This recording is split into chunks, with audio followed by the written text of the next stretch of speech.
ജനുവരിയിൽ നടക്കാൻ പോകുന്ന ജെയ് മെയിൻ ഫേസ് 1 എക്സാമിലേക്ക് ഒരു മാസത്തെ ദൂരം കൂടിയേ ഉള്ളൂ. നമുക്കിന്ന് ഇരുന്ന് സംസാരിക്കാം.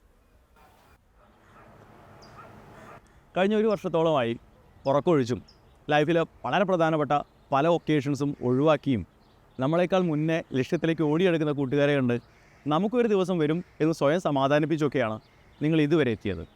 പക്ഷേ ഇനിയുള്ളൊരു മാസം എന്ന് പറയുന്നത് ഒരുപാട് ടെൻഷനുകളും പലവിധ സമ്മർദ്ദങ്ങളും പലവിധ ചോദ്യങ്ങളൊക്കെ കൊണ്ട് ഇടറി വീഴാൻ സാധ്യതയുള്ളൊരു മാസമാണ്, അതായത് ഈ വരുന്ന ഡിസംബർ. പക്ഷേ അങ്ങനെ ടെൻഷൻ അടിച്ച് കളയാനുള്ളതാണോ ഡിസംബർ മാസം? അത് നിങ്ങളുടെ സ്വപ്നത്തിലേക്ക് ഇനി കേവലം ദിവസങ്ങൾ മാത്രം ബാക്കിയുള്ളപ്പോൾ നമുക്ക് കാര്യത്തിലേക്ക് വരാം.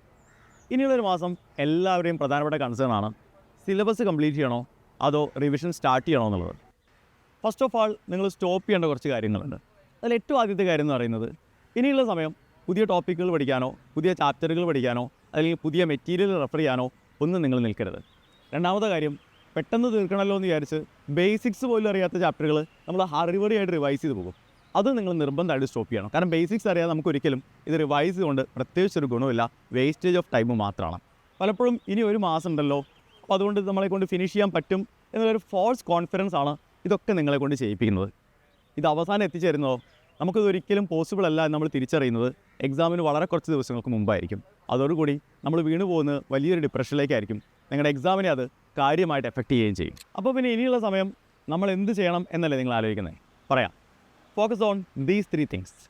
1, നിങ്ങൾ ആൾറെഡി സ്ട്രോങ് ആയ ചാപ്റ്ററുകളെ ഒന്നുകൂടി സ്ട്രോങ് ആക്കുക. 2, നിങ്ങൾക്ക് ആൾറെഡി അറിയാവുന്ന ചാപ്റ്ററുകളിൽ നിന്ന് മാക്സിമം ക്വസ്റ്റ്യൻസ് പ്രാക്ടീസ് ചെയ്യുക.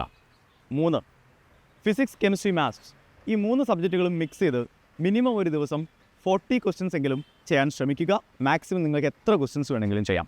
ക്വസ്റ്റ്യൻസ് ചെയ്യുന്ന സമയത്ത് മാക്സിമം അതത് ചാപ്റ്ററുകളിൽ നിന്നുള്ള PYQs കൂടി ഇൻക്ലൂഡ് ചെയ്യാൻ പ്രത്യേകം ശ്രദ്ധിക്കണം എന്ന് ഞാൻ പറയേണ്ട കാര്യമില്ലല്ലോ. അപ്പോൾ ആൾവേസ് റിമെമ്പർ ദിസ്. ഇനിയുള്ള സമയം പുതിയ ടോപ്പിക്കുകൾ പഠിക്കുന്നതിലല്ല, പകരം ആൾറെഡി നിങ്ങൾക്ക് അറിയാവുന്ന ടോപ്പിക്കുകൾ സ്ട്രോങ് ആക്കുമ്പോഴാണ് നിങ്ങളുടെ സ്കോർ ഇമ്പ്രൂവ് ചെയ്യുക. സോ നമുക്ക് വീണ്ടും ഇത്തരം കൺസേൺസ് ഒക്കെ ആയിട്ട് കാണാം. എനിക്കറിയാം ഇത് മാത്രമല്ല ഒരുപാട് കൺസേൺസ് നിങ്ങൾക്കുണ്ടെന്ന് എനിക്കറിയാം. സോ അത്തരം കൺസേൺസ് ഒക്കെ അഡ്രസ്സ് ചെയ്തുകൊണ്ട് ഇനിയും നമുക്ക് കാണാം. സോ ഇടയ്ക്കൊരു കാര്യം ചെയ്യാം, ഇതുപോലൊരു ടീ ബ്രേക്ക് ഒക്കെ എടുക്കുക. ചേട്ടാ നല്ല കാര്യമായിരുന്നു കേട്ടോ.